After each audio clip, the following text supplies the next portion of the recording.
Alors, bonjour et bienvenue à cette nouvelle formation, cette fois portant sur la semi-controversée loi 25 avec moi, maître Félix-Antoine Michaud, qui est spécialisé notamment en matière de droit du travail et particulièrement de manière subsidiaire en matière de droit à la vie privée. Maître Michaud, bonjour et bienvenue. Merci Frédéric, vous allez bien? Je vais très bien, Maître Michaud, merci.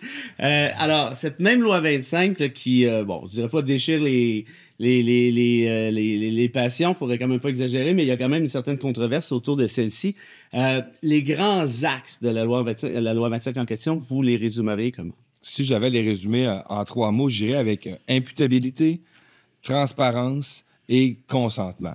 Donc, c'est 3 axes là, qui sont venus modifier les enjeux d'accès au droit à la vie privée, de renseignement personnel avec la loi 25. Est-ce qu'il n'est pas un peu curieux, peut-être même un peu ironique en quelque sorte, qu'on ait attendu 2023? On sait qu'il y avait d'autres dispositions. La loi 25 vient renforcer comment je dirais, des cas d'espèces déjà existants en quelque sorte. Mais est-ce que quand même 2023, ça fait un sacré bout de temps là, qu'Internet existe et tout. Donc, qu'est-ce qui a provoqué la présente passe d'armes, si on peut appeler ça comme ça? Ouais, vous avez raison de dire que la loi 25 là, ne crée pas que du nouveau droit. La loi 25 est venue modifier des dispositions législatives qui existaient déjà en matière de protection de renseignements personnels dans la vie privée des gens. Alors, la loi 25 n'est pas arrivée en disant tout d'un coup, on va protéger les renseignements personnels des gens. Ça existait déjà, autant dans le secteur public, avec une loi spécifique pour le secteur public, donc les organismes publics. Donc, je ne sais pas si l'État a des informations sur vous, c'est une autre loi qui s'en occupe, mais il existait déjà des dispositions.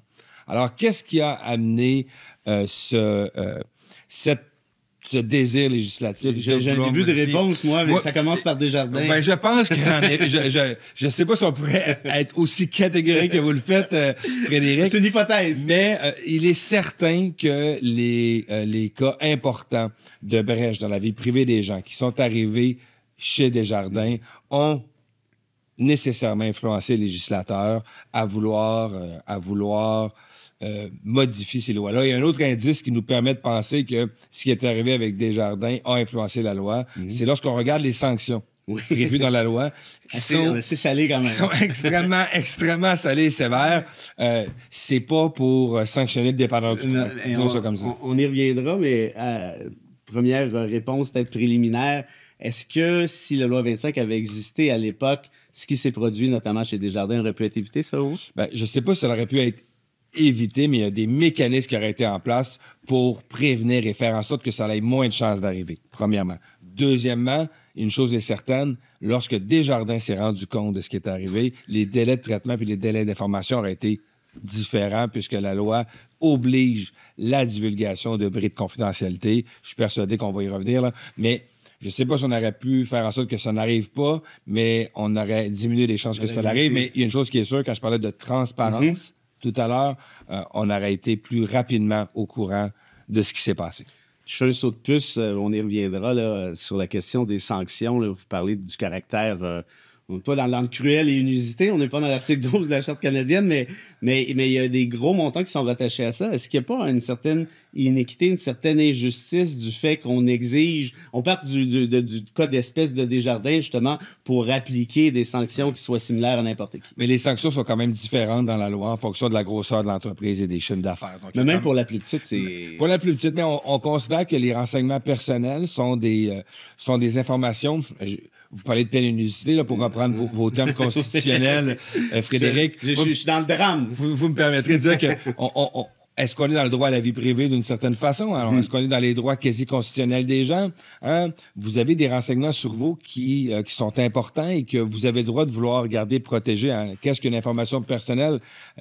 Bien sûr, là, des informations nominatives, mais ça peut aller plus loin. Hein? On peut parler d'éléments en lien avec votre état de santé, des liens avec votre situation familiale.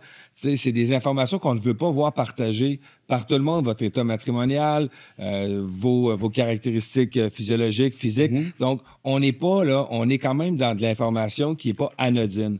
Donc, je pense que c'est important de mettre des mécanismes pour les protéger. Je pense qu'on est dans le domaine du droit à la vie privée. On est dans le domaine des droits constitutionnels ou quasi-constitutionnels. Est-ce qu'il n'y a pas encore, permettez-moi peut-être une allusion, j'ai pensé à quelque chose, peut-être une autre ironie, si je peux dire ça comme ça. Vous vous rappelez, on a quelques amis avocats, en fait, qui jouaient très fortement à, comment ça s'appelait, le Pokémon Go. Moi, j'ai pas d'amis qui jouent à Pokémon Go. Moi, j'en ai un notamment là, que je nommerai pas parce qu'il est très connu. Parce que son droit à la vie privée fait en sorte que vous pouvez pas le nommer. J'ai vraiment ici. failli dire son nom.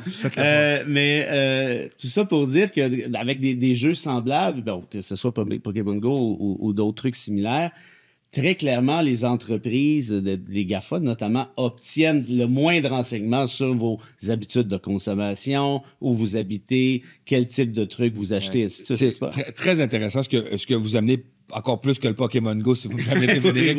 Oui. Ça va difficile. L'idée ici, c'est que maintenant, la loi, quand je vous disais de transparence, consentement, une autre des dispositions intéressantes de la loi 25, donc de cette loi modificatrice, là, c'est important, je le répète, là, il existait des balais juridiques, mais de cette loi modificatrice, c'est que les renseignements personnels d'une personne ne peuvent pas être utilisés à d'autres fins que celles pourquoi ils ont été collectés et choisis. Donc, si on prend l'exemple des GAFA, hein, si on a pris vos renseignements personnels pour vous inscrire, on vous a demandé votre nom, votre genre, l'âge que vous avez, bien, l'entreprise ne pourrait pas se servir de ces renseignements-là pour autre chose qui était votre inscription sur le site, par exemple, du réseau social en question. Donc, ce qui veut dire que ça amène un enjeu sur ce qui pourrait s'en servir pour la vendre à une compagnie pour faire de la publicité. La loi vient dire qu'ils ne peuvent pas s'en servir à d'autres fins que celles pourquoi ils ont été collectés, à moins d'obtenir votre consentement non seulement clair... Chose qui n'arrivera pas. Et explicite. On pourra revenir tantôt sur la question du consentement, parce que ces compagnies-là ont quand même des manières originales de s'assurer d'obtenir votre consentement. En échange d'un coupon rabais. En échange de coupon rabais ou en échange de pouvoir utiliser le site web en question. Hein? En échange d'utiliser le site web, est-ce que vous acceptez de consentir à 8 pages de petits caractères? Vous répondez oui. Est-ce que vous avez donné votre consentement de manière explicite? Parce que si on reprend mon exemple un peu par l'absurde du Pokémon Go, la plupart de ce que j'ai connu, ceux qui jouaient à ce jeu, je sais que, oui, j'ai tellement le nom. On n'a vraiment pas les mêmes amis. Non, mais, en fait, c'est votre ami à vous aussi, c'est juste que vous ne savez pas. Puis moi, je l'ai attrapé sur le fait, mais très clairement, lui a jamais pensé à toute la question on est en train de tracer mes habitudes de consommation. Complètement. Et je pense qu'il ne faut pas être naïf de penser que derrière ces jeux-là se cache un intérêt plus important qui est de tracer vos habitudes de consommation, tracer on parle d'habitude de où vous allez, quand vous y allez, l'heure, en effet. Mais si on prend la loi et que les dispositions modificatrices qui ont été amenées en disant que la seule raison pour qu'on peut utiliser les données personnelles, c'est les fins pour lesquelles elles ont été collectées, je pense que ça va nous amener une très belle question juridique. Si je prends ces questions-là et je prends ces informations-là et je les vends à un tiers, est-ce que je les ai utilisées à des fins autres que celles pourquoi elles ont été collectées? Je pense que la réponse est oui. Donc, on va arriver à la deuxième étape, celle du consentement. Et là, bien, la question du consentement, je pense qu'on pourrait faire un podcast complet sur cette question-là. Est-ce que, Éric, vous allez être d'accord avec moi?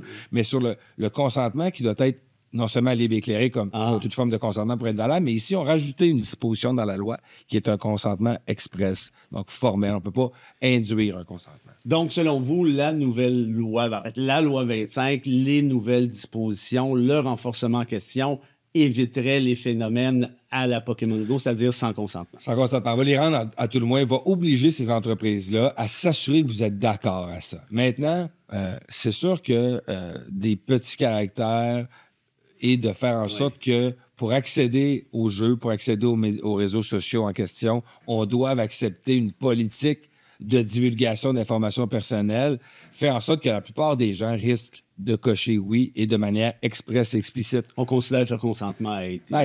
on vous a dit, voici ce qu'on va faire avec vos renseignements. Voilà. Vous dites oui.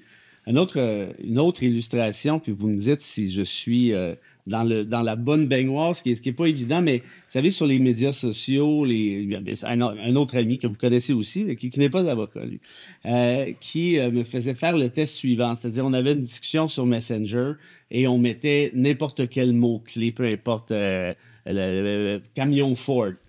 Et dans le temps de le dire, il apparaît à peu près immédiatement dans le fil de nouvelles de la publicité Ford. C'est intéressant. Est-ce qu'on est en présence ici d'un renseignement personnel?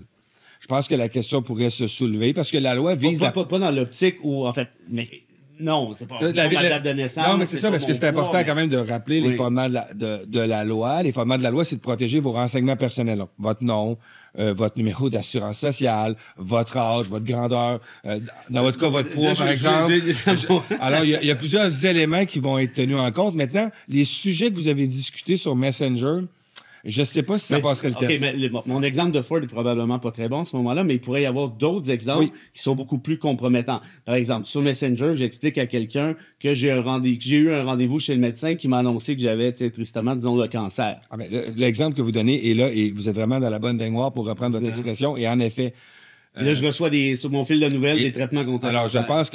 je pense que l'entreprise aurait utilisé des renseignements personnels à d'autres fins que celles pourquoi elle l'a capté. Elle a capté votre information dans le but de vous permettre de la communiquer à quelqu'un d'autre. C'était le but de l'avoir. Absolument. Et je pense que dans le cas qui nous occupe, dans cet exemple-là, je pense pas que les réseaux sociaux demandent notre consentement maintenant Clairement. pour dire ce que vous allez écrire, personnellement, je vais m'en servir. Donc, je pense que là, ici, on a un bel exemple. Parce qu'on s'entend que dans ce cas-ci, on parle de Facebook, ça peut être d'autres. C'est Meta, donc la compagnie mère de Facebook, qui vend les informations en question à la compagnie X qui offre des traitements contre le cancer. Ou qui vend la possibilité à ces compagnies-là d'apparaître dans les interfaces des gens qui auront parlé de ça.